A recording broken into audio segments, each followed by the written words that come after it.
안녕하세요. 지혜의 취향입니다. 오늘은 나르시시스트 아빠의 특징에 대해 이야기해보겠습니다. 나르시시즘은 단순히 자아도취와 자만을 넘어서 가족관계와 자녀에게 큰 영향을 미칠 수 있습니다. 아빠가 나르시시스트일 경우 그 특성은 자녀에게 깊은 감정적 상처를 남길 수 있는데요. 오늘은 그런 아빠들이 보이는 대표적인 특징들을 예시와 함께 알아보겠습니다. 첫 번째 특징은 자아중심적 사고입니다. 나르시시스트 아빠는 모든 일이 자기 중심적으로 돌아간다고 생각합니다. 자녀와의 대화나 활동에서도 주로 자신에게만 초점을 맞추고 자신의 업적이나 경험을 자랑하곤 합니다. 예를 들어, 너는 이렇게 하면 성공할 거야. 하지만 내가 한 일은 정말 대단했지. 내 이야기를 들어봐 라고 말하며 자주 자신의 이야기를 먼저 하죠. 구체적으로 자녀가 중요한 학교 발표를 준비하면서 아빠에게 도움을 요청했을 때 아빠는 자신의 업무나 사업을 자랑하며 자녀의 감정은 아랑곳하지 않고 자신의 경험만을 이야기합니다. 자녀는 아빠의 이야기를 들으면서 점점 소외감을 느끼고 자신이 말한 내용에 대한 관심을 받지 못한다고 느끼게 됩니다. 두 번째 특징은 과도한 자기 홍보입니다.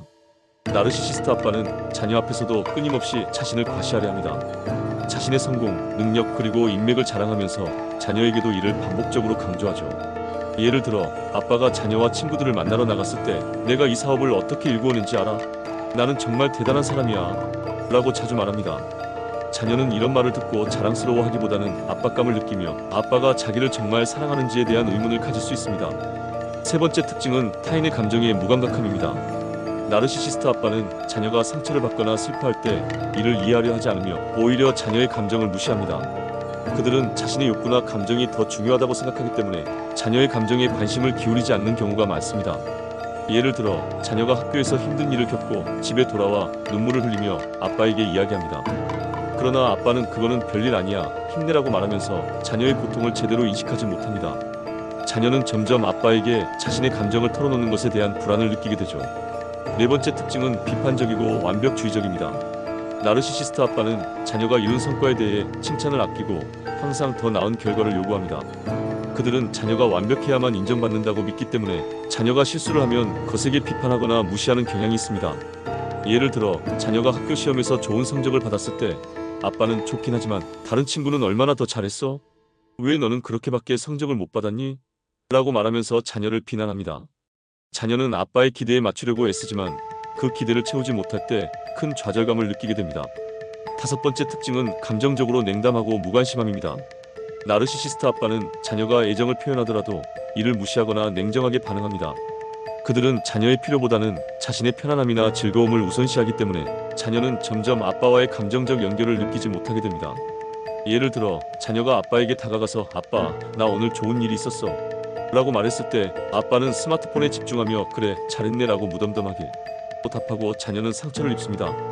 자녀는 점점 아빠에게 애정을 표현하는 것을 포기하게 됩니다. 여섯 번째 특징은 사랑의 조건화입니다. 나르시시스트 아빠는 자녀에게 사랑을 조건으로 요구합니다. 그들은 자녀가 자신을 칭찬하거나 자신의 요구를 따를 때만 사랑을 표현합니다. 이런 행동은 자녀가 자아 존중감을 가지기 어렵게 만들죠. 예를 들어, 자녀가 아빠에게 아빠, 나 시험 잘 봤어 라고 자랑했을 때 아빠는 그래, 잘했네. 너가 자랑스러워. 그런데 너가 아빠를 도와줬으면 더 좋았을 텐데 라고 말합니다. 자녀는 사랑을 얻기 위해 항상 아빠의 기대에 맞추려 노력하지만 결국 자신을 잃어버리게 됩니다. 이렇게 나르시시스트 아빠는 자녀에게 많은 영향을 미칠 수 있습니다. 그들의 자아 중심적인 사고와 타인의 감정을 무시하는 행동은 자녀의 정서적 발달에 큰 영향을 미칠 수 있습니다. 하지만 중요한 점은 우리가 이러한 패턴을 인식하고 자녀에게 건강한 사랑과 관심을 주는 부모가 되도록 노력하는 것입니다.